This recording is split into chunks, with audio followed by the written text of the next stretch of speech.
Today is Saturday, March 22nd, 2008, and we are interviewing Jim Conway at his home.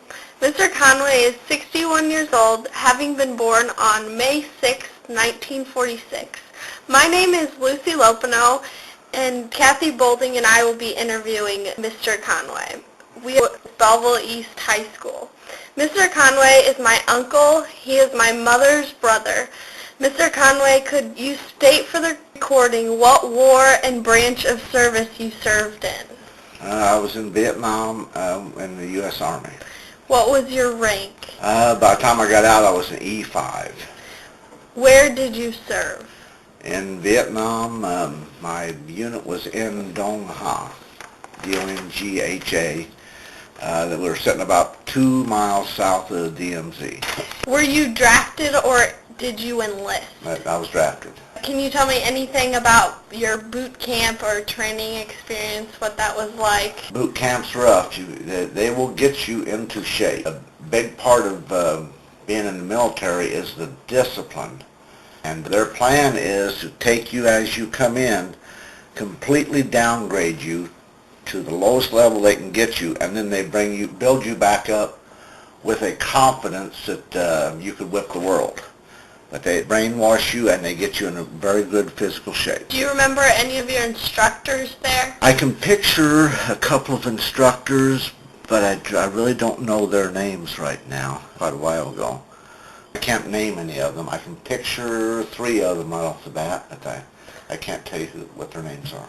How did you get through it? Just do what you're told. I was a good soldier in that I was subordinate. I would do what I was told.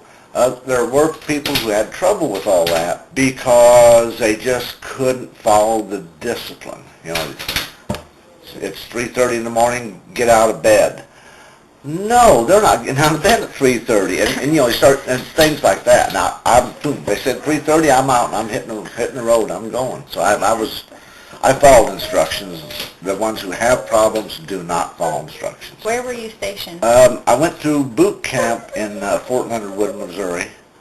That was the first 8 weeks for physical training.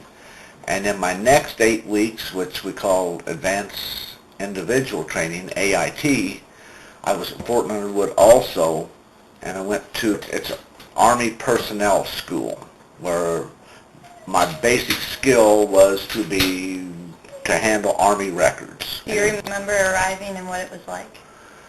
When I went to Vietnam, or initially? Okay. When the day I went in the Army, I'll never forget, a buddy of mine, I'd never met him before. We got on a bus here in Hillsboro. It's like 5 o'clock in the morning, uptown right by the courthouse. I think, oh man, here it goes. All these guys green. We don't know anybody. The guy and I sat next to me. We got to end up being good buddies. And they took us to Fort Leonard Wood, and the minute you step off that bus, they're screaming at you.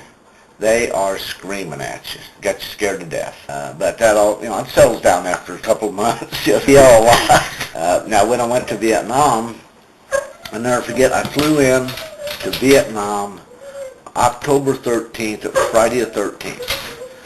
I'm thinking, good God, what am I doing here? I should have studied harder in school.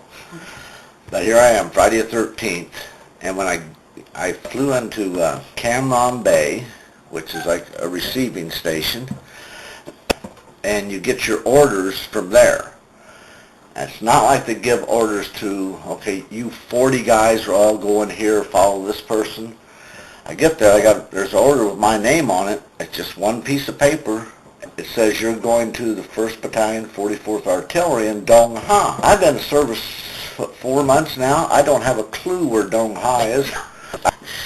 So I asked, and the guy told me, you got to go to the airport, and any military plane, that's all it was military. Any plane coming in and out, you try to find one going north, because you're going a long way north. And he said, you got 3 days to get there. And you're just basically on your own. So that's what I did. I went to the airport and said, hey, you're going north. I think I went to Da Nang after that. And I can't remember. I had 2 or 3 flights, and finally came into Dong Ha. I'll never forget landing there. The the runway is made out of what they call PSP. It's just strips of steel clamped together, and it's a short runway. So anyway, we're going to land a C-123. The pilot comes on the loudspeakers, and we don't have seats. We're sitting in the belly of the plane. Got your gear and all that stuff. The pilot comes on the intercom and says, okay, Dong Ha's experiencing incoming. We got shells coming in. And when they have incoming, they generally try to hit the airport runway so supplies can't come into that area. So the pilot said, when I hit the ground, I'm going to reverse the props, slam on the brakes, the back gate will come down. I'm sure you've seen those on TV. He said, throw your stuff out, jump out, and get to the side of the runway. There's trenches you can hide in. So sure enough, we hit the ground. Bombs are coming down. You throw your stuff out the back and run like hell and get into that damn bunker. So that was my first day in my unit in South Vietnam. What was your assignment? Okay, my basic MOS, my military occupational specialty, was a clerk, records clerk. But where I was at Dong Ha, we didn't have we were shorthanded all the time. So everybody did everything. I worked as a clerk 3-4 days a week, but the other 3 or 4 days, about once every 7 to 10 days, I went on patrol. Every 7 to 10 days, I did KP. Every 7 to 10 days, I was on what we called ship burning detail. And I'll get into that a little bit later. What else do we do up there? Just, whatever. And one day,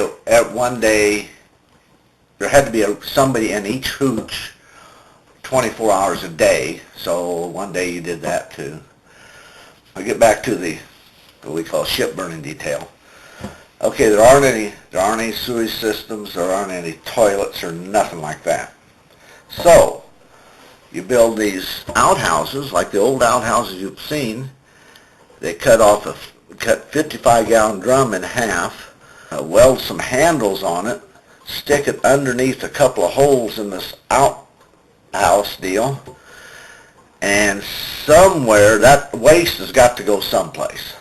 So, what we did, we'd take 5 gallons of, pull it out, put a new one in, take 5 gallons of diesel fuel, pour on that waste, and light it.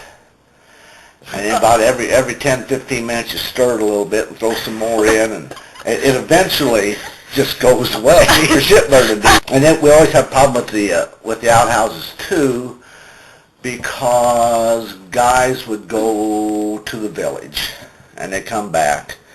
And about once every 3 or 4 weeks, we had to burn that outhouse because it had crabs in it. Building it. So the outhouse was a big part of my life. Was there anything unique about the region in which you were stationed? Well, I guess you could say it would have been pretty if you didn't have to do what we did. But when you go out on patrol, where we were, there was a lot of rock and sand, and the beaches over there are beautiful along Cam Bay, along that area. But I'm not even close to those. Now, when we went into North Vietnam, we would go across the river and get into the jungle. Those were pretty too. But you're there for other reasons, and the landscape was sort of pretty. But you were there for, not to enjoy the landscape. Did you or your enemy have a geographical advantage in battle? Well, the strange part about that war, again, we're sitting 2 miles off of DMZ. DMZ's a river, and then there's North Vietnam. We had enemy from us north. There was enemy south, down Saigon. The enemy's all around you. And it's just the wars already. It's not like you had a front, like in World War I, World War II. They had a front, and this was us, and that's them, and you just kept trying to push that front forward. It wasn't like that there. You're fighting all over the place. So I don't know about advantage or not. I would think we had the advantage as far as weaponry and stuff. Do you know the topography of the area in which you were stationed? Were there any advantages or disadvantages of that? No, at least where I was, it was not. There were rolling hills, and there were some cliffs, and J.J. Carroll was like in rock pile. They were sort of high cliffs, but not big cliffs like we might see here, here in the United States. Nothing like mountains or foothills, or just big cliffs. Topography, I don't know. It was pretty similar for them and us. There was no advantage. How did you stay in touch with your family? Wrote letters.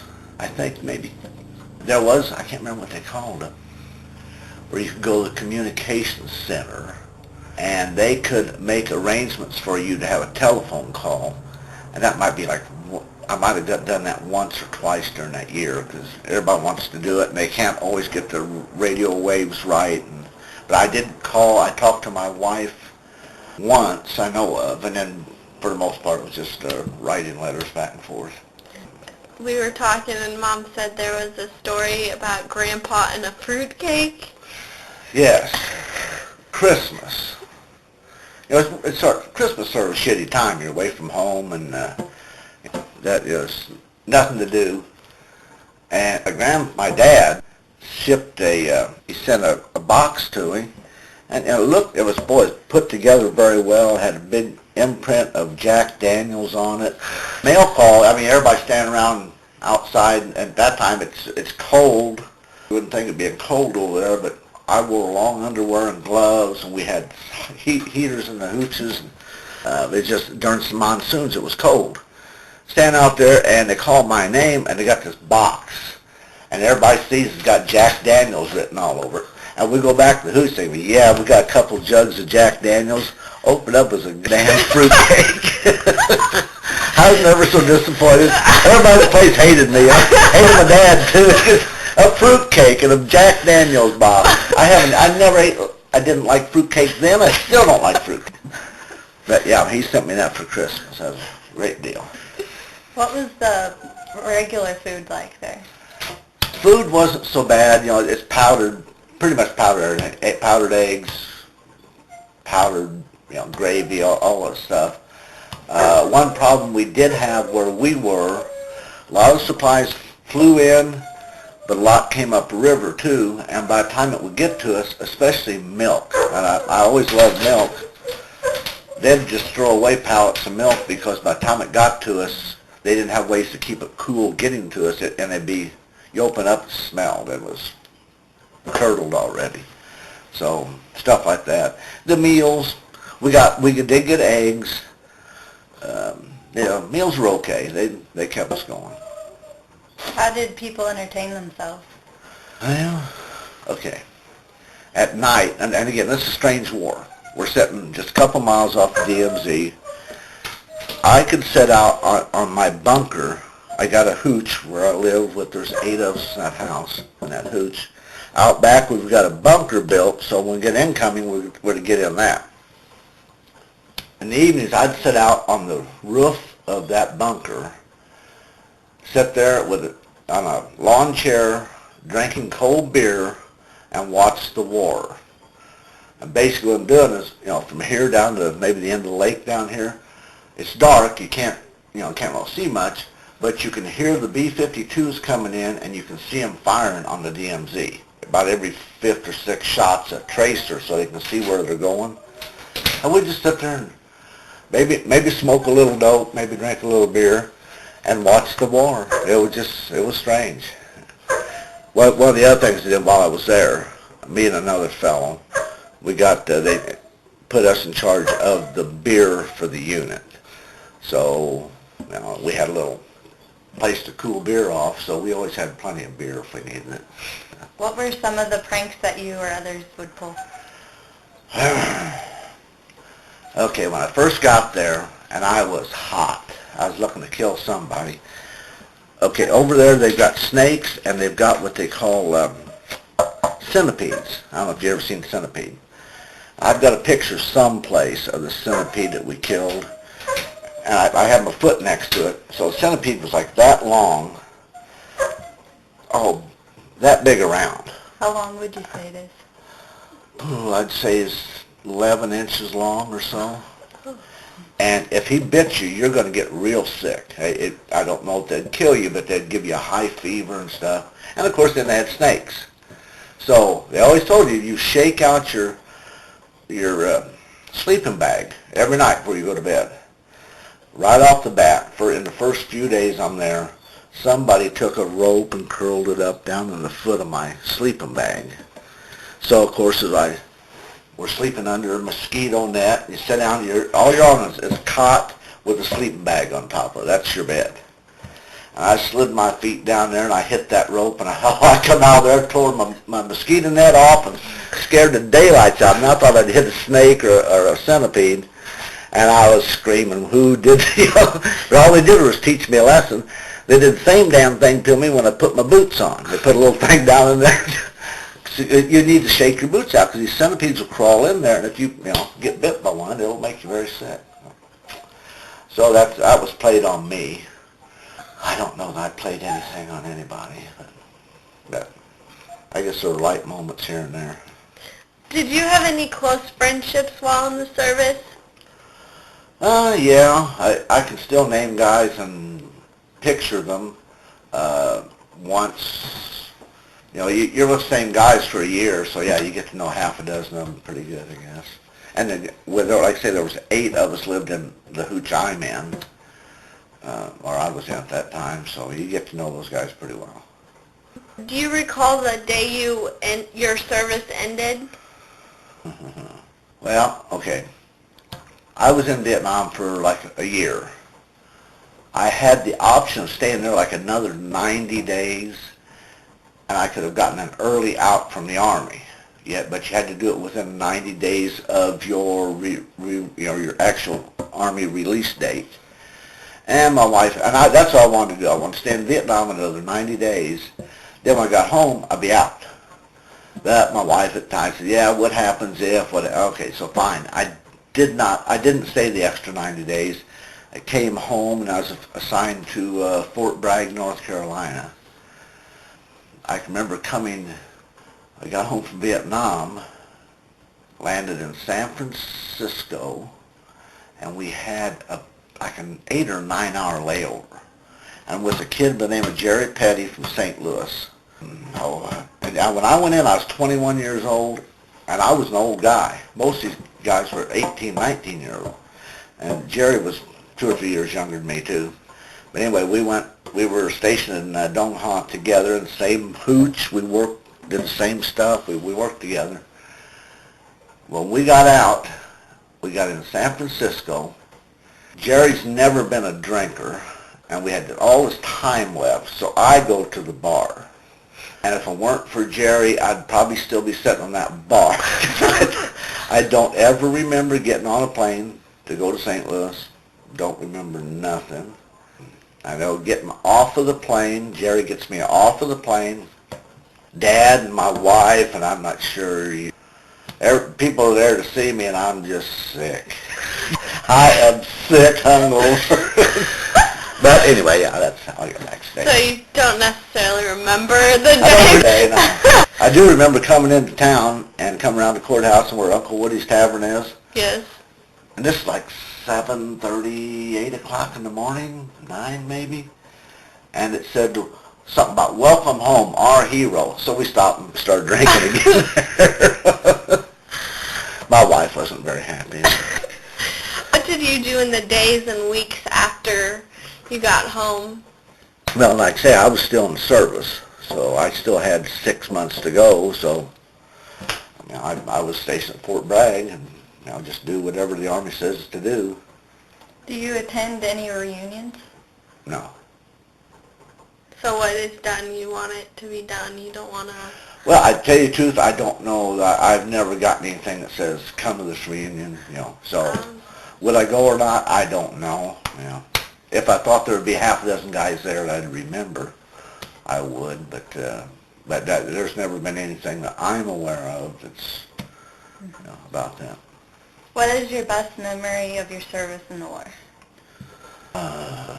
Well, I guess you gain I met some people, some friends I still have today, although I haven't seen any of them since I've been out of service. The one fellow, a friend of mine, Butch Sides, who's from Nokomis, I mentioned I met him on the bus that very first day going to Fort Leonard Wood. He died here about a year and a half ago. I went to his funeral. But he and I, we ended up in advanced individual training together, second 8 weeks. And we were friends ever since, because he's dead now. But you do gain some friends, and even though I haven't seen any of them, I can still remember little things that happen with different ones. John Butcher, this guy's name John Butcher. Well, I don't think I'll tell you about John.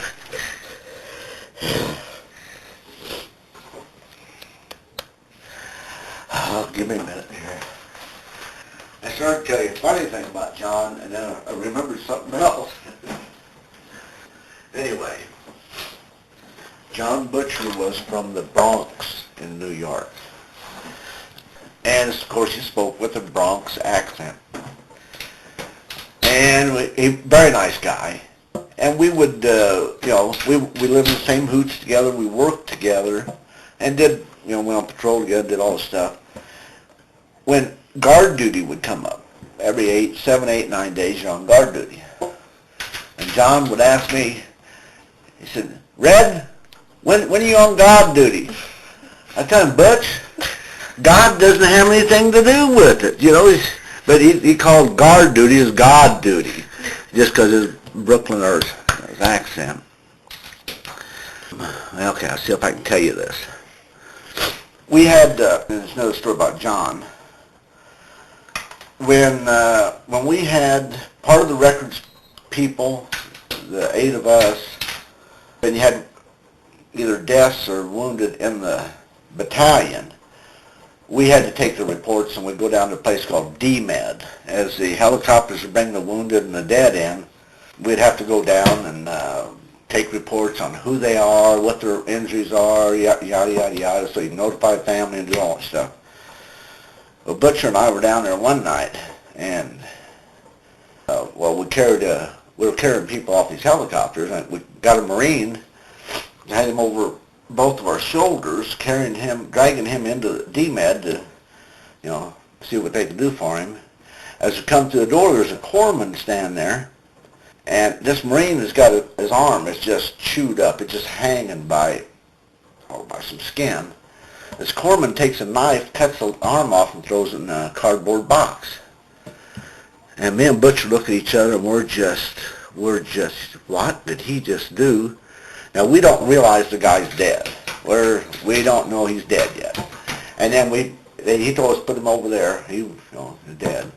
Me and Butcher went outside, and we both puked our guts up for 20 minutes. I couldn't believe the guy cut that man's arm off. But, again, we didn't know he was dead at the time, so that was sort of a shock to us. So that was the story I was going to tell you, and I finally got through it. Is there anything you'd like to add that we have not covered in this interview? Okay, I'll tell you about an incident, and I alluded to this earlier. I've told this several times, sort of a funny thing. There was a fellow in my unit named Hiawatha. He was a black guy from Chicago. And I'm guessing the only reason that he's in the service is probably because the judge told him, you go there for 3 years or you're going to 5 years in prison. I'm sure that's the way it happened, because that's what they used to do years ago, before the prisons got so full. They'd give you an option. So, and Hiawatha wasn't a bad guy, but he was not into the service. He wasn't into the rigorous routine, doing the same thing all the time. He wanted to do what he wanted to do. So what he ended up doing, he made a deal with the first sergeant, that he said, here, he would be on permanent guard duty, and he would take care of the 50 caliber machine gun that was in there, and then every night somebody different would be with him. There's always 2 people in that bunker. And first shirt went for that. So Hiawatha told him, he said, don't want anybody touching that 50 caliber. He named the 50 caliber Mary Jane, for obvious reasons.